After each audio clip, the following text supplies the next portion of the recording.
देखो, आज के इस वीडियो में ना हम एक सीरियस टॉपिक पे बात करने वाले हैं। इस टॉपिक को तो बिल्कुल भी मैं पसंद नहीं करता हूँ, to be honest with you. Partner के सामने रोना, गिड़गिड़ाना, प्यार की भीख मांगना, इन चीज़ों से मुझे बहुत ज़्यादा नफरत है। लेकिन बहुत ज़्यादा केसेस में, बहुत ज़्यादा रिलेशनशिप्स में ये बात होती ही होती है। बात करने के लिए हम उस इंसान से बहुत ज़्यादा रिक्वेस्ट करते हैं, उस इंसान से बस बात हो जाए, सारी चीज़ें ठीक हो जाएगी।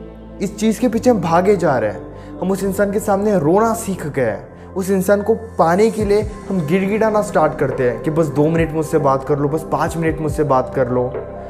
हे गाइस, मैं हूँ श्रावण कुर्मावंशी और आज के इस वीडियो में हम इसी टॉपिक के ऊपर बात करने वाले हैं कि अगर आप भी एक ऐसी सिचुएशन में हो जहाँ पे आपने पार्टनर को इंसान की जगह भगवान बना के रखा है, तो इस वीडियो को एंड तक ज़रूर देखना, क्योंकि इस वीडियो से मैं आपको काफ़ी बातें समझाने की कोशिश करूँगा।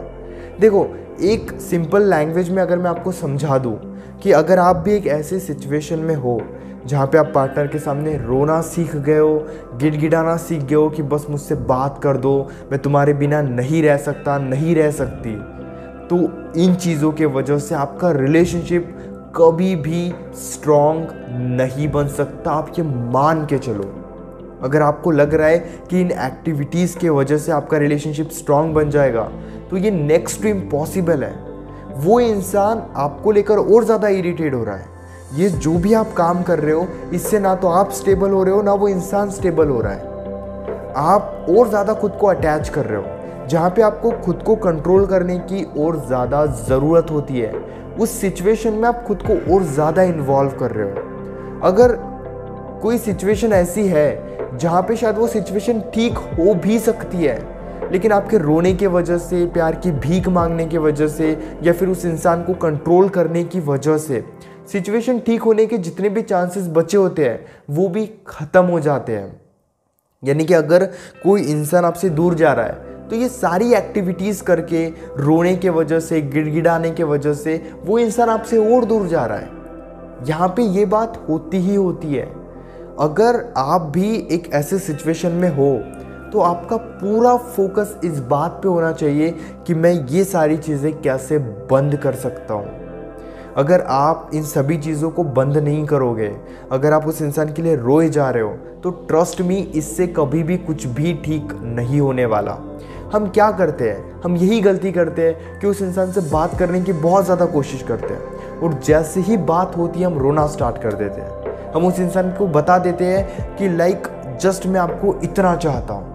और बताने का आपका वे क्या होता है, आप रो कर बता रहे हो, प्यार की भीख मांग कर बता रहे हो। देखो, एफर्ट्स डालने में कभी भी कोई प्रॉब्लम नहीं होती है। मैं आपकी फीलिंग्स की रिस्पेक्ट करता हूँ, मैं आपकी इमोशंस की रिस्पेक्ट करता हूँ, लेकिन जो ये रोना होता है, जो गिड़गिड़ाना होता है कि बस मुझसे बात कर लो, इससे कुछ भी ठीक कभी भी नहीं होने वाला।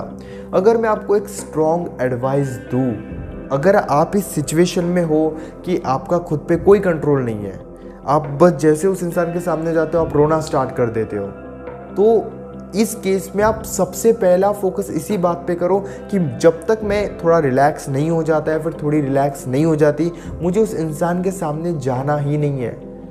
ज़रूरी नहीं है कि अगर आप इतने ही ज़्यादा इमोशनली उनको लेकर अटैच हो गए हो तो उनके सामने जाओ, क्योंकि आप उनके सामने जाओगे तो ऑफकोर्स आप रो दोगे, आप अगेन प्यार की भीख मांगना स्टार्ट कर दोगे।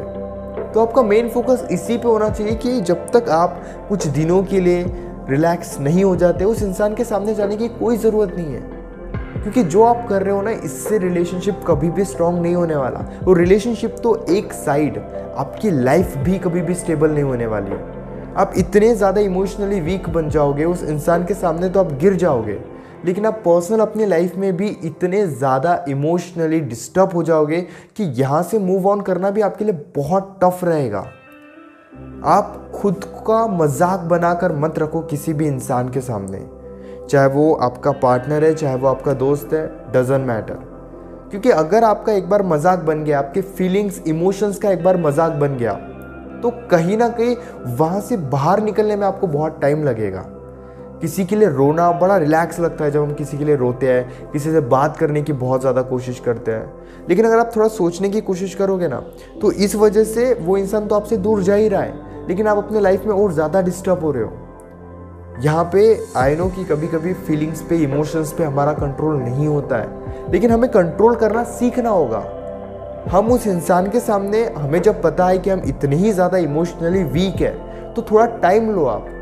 ज़रूरी नहीं कि उस इंसान के सामने आप जा रहे हो, वीडियो कॉल कर रहे हो, रोए जा रहे हो, कॉल पर रोए जा रहे हो, कोई ज़रूरत नहीं है। जब आपको पता है कि आपको रोना आएगा, तो आप अपने किसी फ्रेंड को कॉल करो या फिर खुद को थोड़ा सा बाहर निकाल कर बिजी करो।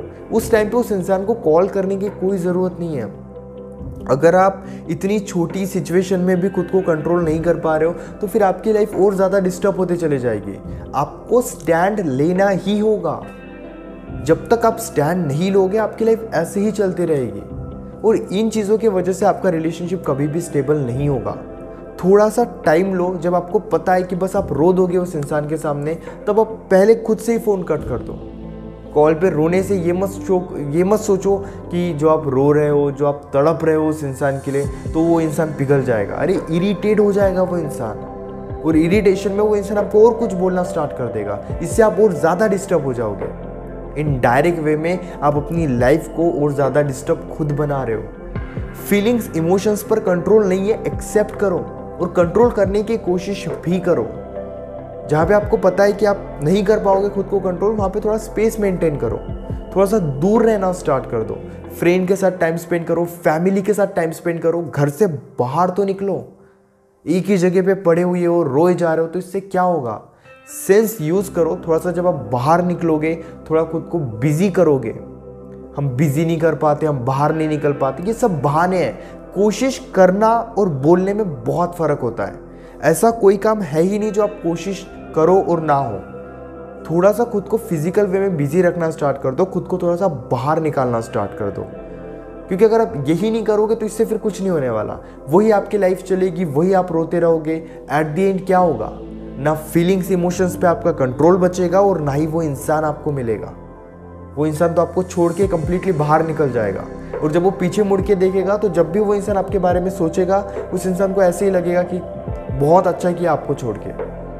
खुद की वैल्यू को इस तरीके से कम मत करो। जब हमें पता होता है कि हमारी कमज़ोरी क्या है, तब लाइफ हमारे लिए आसान होती है। जब हमें पता ही नहीं होता है कि हमारे लिए हमारी जो कमज़ोरी है वो क्या है, तब हमारे लिए लाइफ टफ होती है। लेकिन आपको पता है कि आप इमोशनली उनके सामने बहुत ज़्यादा वीक हो, तो उनके सामने जब भी आपको लगे कि आप डिस्टर्ब हो, तो जाने की कोई ज़रूरत नहीं है। थोड़ा सा बाहर निकलो, फ्रेंड्स में इन्वॉल्व करो खुद को, खुद के लाइफ में इन्वॉल्व करो खुद को। ज़्यादा फ़ोन यूज़ करने की, ज़्यादा उस इंसान से कांटेक्ट करने की, उस इंसान से बात करने की कोशिश ही मत करो, जब तक आप इमोशनली स्टेबल नहीं हो जाते।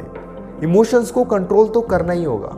अगर आप इमोशंस को कंट्रोल नहीं करोगे, तो आपकी लाइफ का पैटर्न बन जाएगा, और रोना आपके लिए बहुत आसान हो जाएगा। ज़रा सा कुछ हो गया, आप रोना स्टार्ट कर दोगे।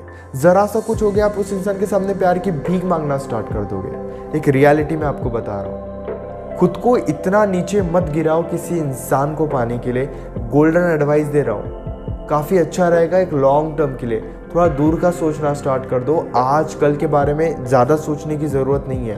थोड़ा सा लॉन्ग टर्म के बारे में सोचो, क्योंकि ज़िंदगी भर आपको ऐसे ही नहीं रहना है। अब मानो या मत मानो, आपकी मर्जी। Hope guys you understand what I want to say. अगर आप पर्सनली मुझसे अपनी प्रॉब्लम कॉल पर डिस्कस करना चाहते हो, तो पेड कंसल्टेशन के लिए आप मुझे इंस्टाग्राम पर या फिर व्हाट्सएप पर मैसेज कर सकते हो। इसी तरह की और भी अमेजिंग वीडियोस देखने के लिए चैनल को ज़रूर सब्सक्राइब करना।